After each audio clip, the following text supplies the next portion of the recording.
Jina naitwa Julius Principatus Ndiakoha, ni mratibu wa GSM Foundation, na leo tuko hapa shule ya msingi Bwawani ambayo katika wilaya ya Temeke mkoa wa Dar es Salaam kwa ajili ya kukabidhisha vifaa vya usafi ambao ni mojawapo kati ya utekelezaji wa mradi wetu wa usafi wa mazingira ambao umeanza tangia mwaka jana.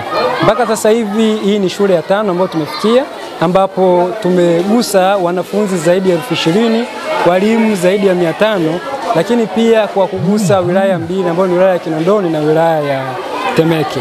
Katika leo tumekabidhisha vifaa vya usafi wa mazingira ambazo ni dustbin za nje kwa ajili ya kukusanyia taka, ikiwa ni mojawapo ya kuunga jitihada za serikali kupitia mpango kazi wake wa miaka 10, yani 2022-2032, ambao unazungumzia pia namna bora kuhifadhi taka na ukusanyaji wa taka ngumu ambazo zinazingira kwenye mazingira yetu. Tutaendelea kadri muda unavyosogea kwa kila mwezi shule moja moja.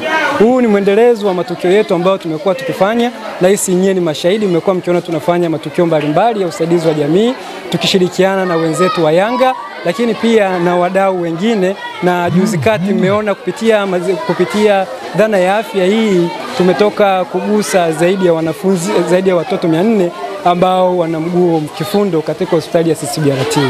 Lakini pia kama tunavyojua leo ni siku ya misitu Tanzania, na leo tunaadhimisha pia siku ya upandaji miti. Kwa hiyo na sisi tunatumia fursa hii kuhamasisha wanafunzi kuweza kupanda miti kama namna mojawapo ya kuweza kuepukana na athari za kimazingira, ikiwemo pia swala la ukusanyaji wa taka ngumu. Mohamed Hega, serikali ya mtaa Butiama.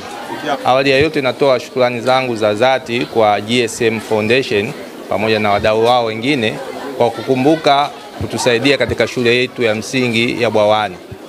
Vifaa vya usafi vitasaidia kwanza kufanya shughuli ya usafi, lakini pia ni somo kwa wanafunzi, kwa maana watajifunza ni jinsi gani ya kutunza taka katika hali ya kutunza mazingira. Kwa hiyo tunashukuru sana na tunaahidi kwamba vifaa hivi vitatumika kwa uangalifu mkubwa, na baadaye naomba mje kutufanyia tathmini, nadhani mambo yatakwenda vizuri. Asanteni sana. Kwa jina naitwa Madam Huri Shomari, ni mratibu, ni afisa elimu kata ya Kijichi kwa niaba. Mwenyewe afisa elimu yupo kwenye majukumu mengine ya kitaifa, na nimemweza kumwakilisha hapa kutokana na uzito na heshima ambayo GSM Foundation imeipa kata ya Kijichi. Kwanza kabisa, kata hii ina shule nyingi, lakini tumefurahi ndani ya Temeke imeweza kuchagua moja ya shule zetu, na tunafurahia kwa sababu sasa hivi wanakuambia mazingira salama kwa elimu salama na mtoto salama. Napenda kutoa shukrani za dhati kabisa kwa GSM Foundation ambao wameona inafaa kwa shule ya msingi Bwawani kukabidhiwa vifaa hivi vya usafi ambavyo vitaleta chachu ya usafi hapa shuleni. Uwepo wa vifaa hivi utaifanya Bwawani kuwa kinara wa usafi manispaa ya Temeke. Lakini pia tunaendelea kuwaomba GSM wasiishie hapa. Ziko changamoto zingine ndogo ndogo ambazo wao kama foundation wanaweza kusaidia, hususan kwa vifaa vya michezo. Kwa majina naitwa Alizo Sadiki Jairos, nasoma Lasta C.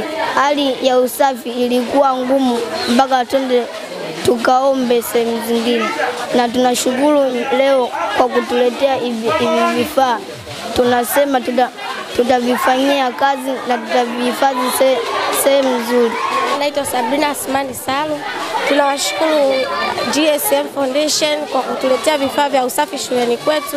Tunaahidi kwa kuvitunza vizuri na kuvifanyia usafi kama inavyohitajika. Tunaahidi Bwawani itakuwa shule safi kuliko shule zozote katika kata ya Kijichi.